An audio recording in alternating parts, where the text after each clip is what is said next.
Hello, my name is Jamie and welcome back to my YouTube channel. Unlike any other YouTube channel that showcases Pokemon Go PvP content, mine exclusively showcases Shadow Pokemon. So if you're into that type of content, I'd appreciate if you could like and subscribe. So let's get into today's video. In today's video we are taking a look at my first video for the Ultra League. Ultra League obviously came around yesterday on Monday. I did save my sets for Ultra. I tried running the newly buffed Scald Poliwrath. Tried various team comps. I tried in both open and remix, and to be honest, I didn't really find anything that was working particularly well, hence no video. My dog then very kindly woke me up wanting to go for a wee at like 5 AM.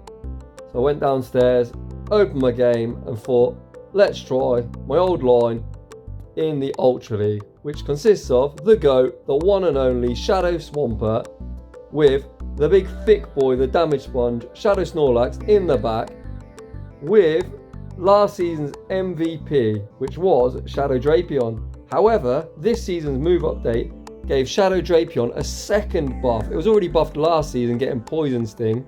Now, Crunch has, I think it's a 30% chance to lower the opponent's defense. So I thought, obviously, I'm going to have to try it out. So we're going to have Shadow Swampert in the lead, with its legacy moveset of Hydro Cannon with Mudshot and Earthquake, Shadow Snorlax is the damage sponge with Lick, Body Slam and Superpower, and Drapion running Poison Sting, Crunch, and no Aqua Tail here, Sludge Bomb. So without any further ado, let's get into the battle. In game 1, I do attempt to catch a Dragon Claws. We get a terrible lead with our Shadow Swampert into Giratina. They save swap into Empoleon, so automatically I am thinking this could be Togekiss in the back, as a very, very common line would be Giratina, Empoleon and Togekiss. So I build up a lot of energy. I go for this superpower that gets a shield. I can now shield this up and I'm going to go straight for the second superpower. Empoleon is going to have to commit 2 shields if they want to maintain switch. They do, and now the Empoleon once again is going to have to throw its energies. It's not going to be able to farm us down. The opponent's fast move counting is spot on. They CMP tie us to the next superpower, and at this stage I'm happy to take shield advantage. So I wait my clock out, I come back in with Swampert, I overfarm slightly, and just before they reach their next Hydro Cannon, I fire up a Hydro Cannon of my own, even resisted, from a Shadow. This is going to be enough to take the match. The opponent then brings back in Giratina. I'm going to let this Dragon Claw go through, and I'm going to look to build up towards the Earthquake. I'm going to throw this Earthquake and then I'm going to look to immediately dip into my Drapion.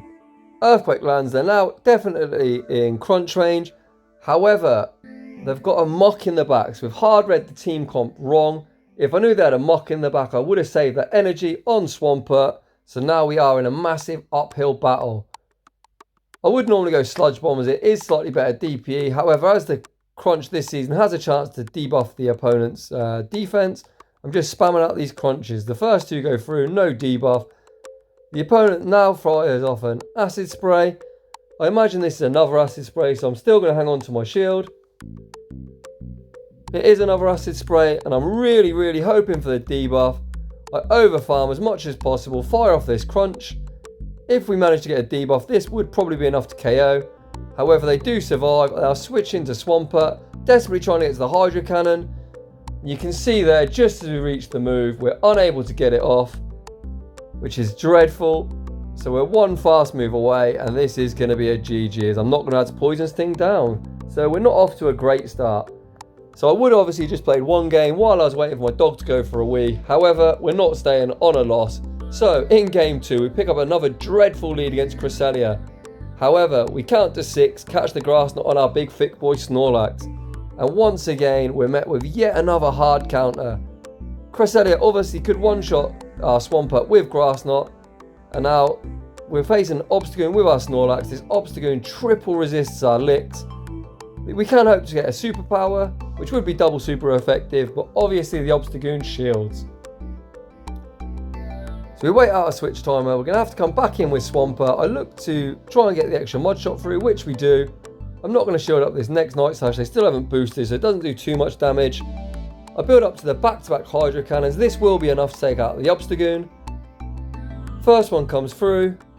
Gets them quite low. I go for the back-to-back. The opponent actually makes a great swap back into their Cresselia. We need to remember for later that Obstagoon's at 4 counters. They're actually 1 counter short of their next charge move. However, Swampert would win CMP anyway. So what we need to do here is we're going to shield up once as we're up a shield. I'm going to build up as much energy as possible and look to sack on the Grass Knot onto our Drapion. So the counts for Cresselia are 6 for the first Grass Knot, 6 for the second Grass Knot, and only 5 Psycho Cuts for the third. This is because each Psycho Cut generates 9 energy, and 17 times 9 is 153. Just a bit of geek maths there, but if you're going to run these triple shadow teams, you need to be bang on with your counting. So, getting back into this matchup, we managed to draw the opponent's last shield. I let this Moonblast go through, as I know it's not going to KO, and I do believe now my win con is Shadow Swampert. So we managed to land the crunch. You can see I'm desperately trying to switch out, however, our switch time isn't up yet. We bring back in Swampert, we win CMP, which is great for us. However, we did have a shield, so it wouldn't really matter. Back in comes Obstagoon. There's the 1 counter coming through, so they're at the move now. However, this Hydro Cannon is good enough to take him out. Back in comes Cresselia. There is Energy Drive, so like we said, it was 6 for the first, 6 for the second, 5 for the one after that, and they now need 6 Psycho Cuts for a Grass Knot. They're not going to be able to get there, and we mudshot down. So GG's to that opponent. A really, really tough team comp, but we do manage to get a win. So, I went to sleep and we're back at it in the morning. In game 3, we lead our Shadow Swampert into a lowland muck. You can see I get the extra mudshot through, which is great for us. Dark Pulse does do a lot of damage. I then overfarm. They're now 1 short for the next Dark Pulse. They go straight for the Earthquake. You might wonder why I've gone straight Earthquake. Because Hydro Cannon would not KO from that range. And if they was even to shield the Earthquake, I would be able to shield myself, and then the Hydro Cannon with the extra mud shots would put them into Hydro Cannon range. So, getting back into this, we're now in the 2 shield matchup. I safe switched immediately into Drapion as I didn't want my Swampert to get farmed down. The opponent meets me with a Charizard. They're building up a lot of energy, and here's where you're going to see the opponent make a massive misplay. I'm up 2 shields. There's absolutely no chance I'm shielding this. They fire off a Dragon Claw, they don't get the shield, so now they're going to dump all their energy. The play there would have been go straight Blast Burn. You need to make sure when you're baiting, you either want to get the shield or take them on out. Dragon Claw would not shield from that range, so a really bad bait. The opponent now burns their second shield, and now we've got Snorlax up 2 shields, even against Dragon Breath, Giratina. This is going to be a GG's. The opponent wants to play it out, which is fine, we can do that. I'm going to shield up this first move. You can see the licks are keeping pace with Dragon Breath. Shadow Snorlax is really oppressive to these Ghost and Psychic types.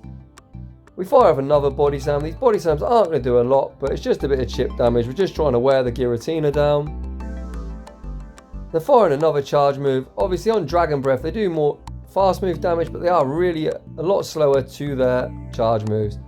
So at this stage, I can now shield this up. I'm going to look to commit to the lick down and Body Slam that Charizard for the win.